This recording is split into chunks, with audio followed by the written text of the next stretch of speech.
दोस्तों, अंतर्राष्ट्रीय स्तर पर अर्थव्यवस्था अब धीरे धीरे पटरी पर आनी शुरू हो चुकी है। दुनिया भर में कोरोना वायरस और यूक्रेन युद्ध की वजह से जितनी भी अस्थिरता शुरू हुई थी, अब धीरे धीरे उसे खत्म किया जा रहा है और सप्लाई चेन नॉर्मल होने की तरफ बढ़ रही है। लेकिन इसी बीच वर्ल्ड ट्रेड ऑर्गेनाइजेशन में भारत के एक वादे को लेकर जापान, ताइवान और यूरोपियन यूनियन ने साथ मिलकर भारत के खिलाफ मोर्चा खोल दिया, जिसके बारे में हमने आपको कल की वीडियो में बताया था। यहाँ तक कि यूरोपियन यूनियन ने अपना पक्ष मजबूत करने के लिए जो डाटा सामने दिया, उसने सबको हैरान कर दिया, क्योंकि कथित तौर पर भारत की वजह से यूरोपियन यूनियन को $600 मिलियन का नुकसान हुआ था। दरअसल दोस्तों, जैसा कि आपको याद होगा कि हमने आपको ये इन्फॉर्मेशन दी थी कि वर्ल्ड ट्रेड ऑर्गेनाइजेशन में जापान, ताइवान और यूरोपियन यूनियन ने भारत के खिलाफ एक केस किया है, जिसमें उन्होंने भारत पर आरोप लगाया है कि भारत आईटी सेक्टर से जुड़े कई प्रोडक्ट और सर्विस के लिए अपने चार्टर से ज्यादा टैरिफ लगा रहा है। यानी भारत इन प्रोडक्ट पर इतनी इंपोर्ट ड्यूटी लगा रहा है जो भारत कानूनी तौर पर लगा ही नहीं सकता।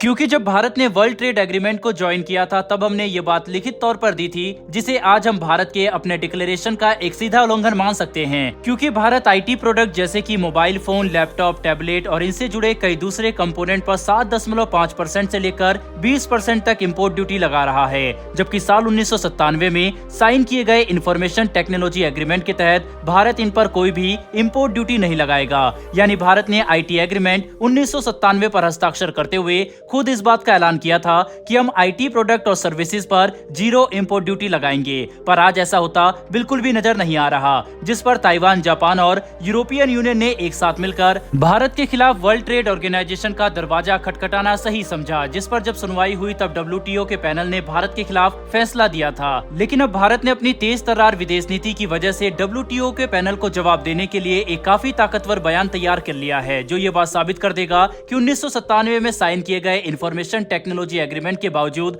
भारत मोबाइल फोन और दूसरे आईटी प्रोडक्ट पर इंपोर्ट ड्यूटी लगाकर कुछ भी गलत नहीं कर रहा। और इसी बात ने पूरी दुनिया को हैरान कर दिया है कि आखिर भारत को इस एग्रीमेंट में इतना बड़ा लूपहोल कैसे मिल गया, क्योंकि भारत की ये दलील पूरा केस पलटने की क्षमता रखती है। दरअसल भारत का कहना है कि जब हमने इंफॉर्मेशन टेक्नोलॉजी एग्रीमेंट पर हस्ताक्षर किया था, तब इस दुनिया में मोबाइल फोन एग्जिस्ट ही नहीं करते थे और न ही इनसे जुड़े काफी सारे कंपोनेंट दुनिया में मौजूद थे। ऐसे में जब इस एग्रीमेंट में इंफॉर्मेशन टेक्नोलॉजी यानी आईटी से जुड़े कई सारे कंपोनेंट की सही डेफिनेशन ही नहीं दी गई है, तब आखिर हम ये कैसे निर्धारित कर सकते हैं कि किस प्रोडक्ट पर इंपोर्ट ड्यूटी लगेगी और किस पर नहीं। मतलब भारत कहना चाहता है कि हम जिन भी प्रोडक्ट पर आज इंपोर्ट ड्यूटी लगा रहे हैं, वे तब मौजूद ही नहीं थे जब हमने इस एग्रीमेंट पर हस्ताक्षर किए थे। इसीलिए भारत कुछ भी गलत नहीं कर रहा, जिसे अगर हम एक न्यूट्रल पॉइंट ऑफ व्यू से भी समझने की कोशिश करें तो भी भारत का पॉइंट काफी अच्छा है। क्योंकि अगर हम एक ऐसे एग्रीमेंट के तर्ज पर आज मौजूद सभी आईटी सर्विस और कंपोनेंट पर टैक्स लगेगा या नहीं,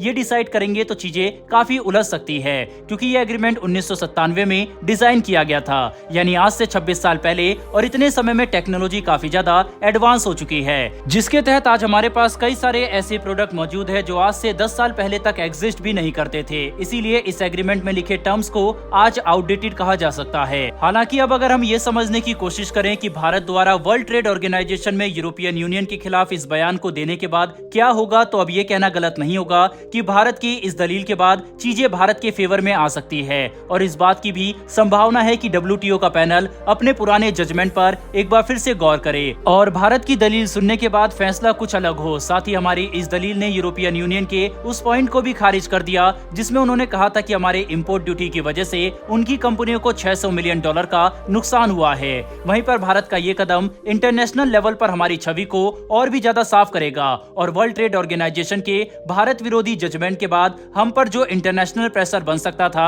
अब उससे भी भारत को छुटकारा मिल जाएगा, जो कि काफी अच्छी बात है। क्योंकि अगर हम डब्ल्यूटीओ के डिसीजन को नहीं मानते तो आगे जाकर हमारे इंटरेस्ट पर जब बात आती है तो हमें उस वक्त नुकसान सहना पड़ सकता है। लेकिन अब भारत ने इस पूरी घटना को अपने फेवर में लाने के लिए एक इतना अच्छा खासा लूप होल खोज लिया है, जिसने सभी देशों को पूरी तरह से हैरान कर दिया है। वैसे दोस्तों, आपको क्या लगता है कि क्या भारत यूरोपियन यूनियन, जापान और ताइवान के खिलाफ वर्ल्ड ट्रेड ऑर्गेनाइजेशन में जो जवाब देने वाला है, क्या वह इस केस को पूरी तरह से पलटकर फैसला भारत के हक में ला सकता है या नहीं? अपनी राय कमेंट बॉक्स में लिखकर जरूर बताइएगा। साथ ही हमारी आने वाली डेली ऐसी वीडियो के लिए चैनल को सब्सक्राइब कर बेल नोटिफिकेशन को अवश्य दबा लें। फिर मिलेंगे ऐसी एक नई वीडियो के साथ। धन्यवाद। जय हिंद।